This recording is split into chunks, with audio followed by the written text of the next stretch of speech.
Iya, itu dia sih sebenarnya kayak yang aku bilang tadi, aku udah ngelewatin bertahun-tahun journey-nya jatuh bangun, meniti meniti karir di dunia musik gitu, dan menemukan jati diri aku di dalam dunia musik.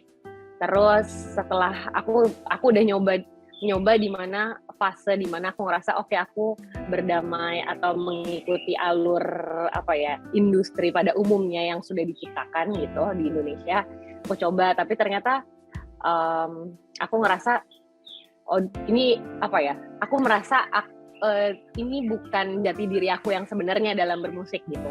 Terus tapi aku juga butuh waktu untuk benar-benar berani kayak break the boundaries gitu, dan break the rules yang udah biasa ada di sini gitu. Ya udah, akhirnya sebenarnya dalam justru aku mulai punya keberanian ketika ketemu momentum yang memang kebetulan ketika ketemu suami aku, dan setelah itu menikah, dan momentumnya juga baru terbuka setelah menikah. Jadi ya udah, akhirnya dari situ aku kayak ya sejak saat itu aku udah mulai saya udah paham ini, saya paham dan saya rasa nggak apa-apa kok kalau orang menilai berbeda gitu. Kalau saya punya keputusan bermusik yang berbeda sama yang lain gitu, karena ya this is who I am gitu, ya kenapa enggak gitu.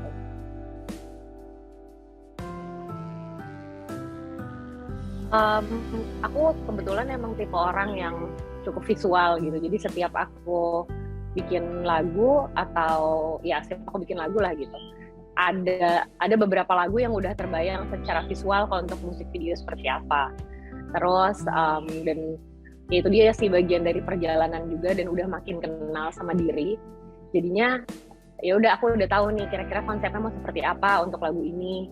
Terus dan aku ngerasa kayak panggung itu tuh, atau setiap kali bikin karya visual, setiap bikin musik atau manggung itu tuh kayak ini loh, kayak taman bermain gitu. Kayak anak-anak kan udah, mereka nggak punya batasan-batasan, maksudnya mereka nggak apa ya, nggak mikirin orang berpikir seperti apa gitu. Jadi buat aku pada saat di panggung itu tempat aku salah satu tempat paling nyaman dan lepas untuk aku menceritakan cerita aku gitu. Jadi ya udah, jadi itu semua yang udah aku buat, aku tulis itu secara visual ya udah dari kepala aku aja sih. Dan kebetulan aku ketemu suami yang support juga, yang akhirnya justru pada saat pernikahan kita udah makin dewasa nih gitu, justru ternyata kita makin ketemu cocoknya gitu, makin ketemu jalan yang cocok kita sama-sama berdua gitu, dan kita nikmatin proses berkarya sama-sama gitu sih.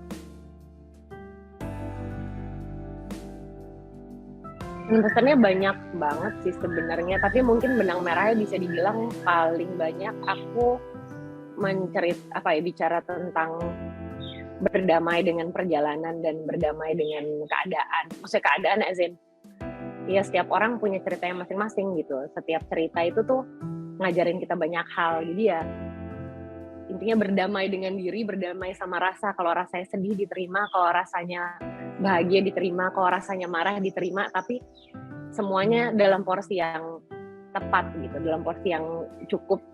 Dan ya itu dia sih, paling banyak itu sih berdamai dengan journey, berdamai dengan diri, dan ya dari situ tuh akan ngebuka banyak pintu-pintu baik gitu seharusnya gitu, karena kita udah berdamai sama segala fase yang dilewati.